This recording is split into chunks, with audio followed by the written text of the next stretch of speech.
we've got to think differently to the age-old adage of just shove in as many boxes as you can, because people aren't accepting that these days. People want amenity.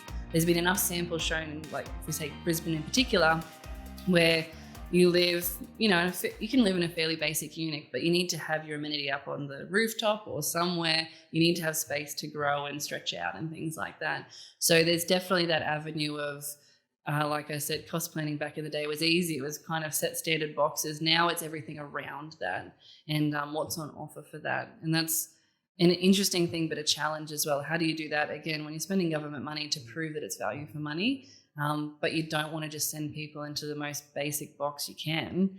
People need to live somewhere that they love as well. So that's an interesting play out for how it does for value for money. You've got to convince the government there's wellbeing benefits associated with creating more community and more enticing places to live rather than just a cookie cutter. That's right. Unit. And even just different methods of construction.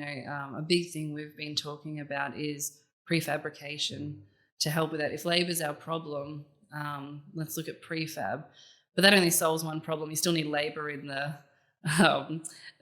workshops to do the prefab. So it doesn't quite solve the whole issue, but at least if we can think laterally about that, that works really well in the regions. Yeah.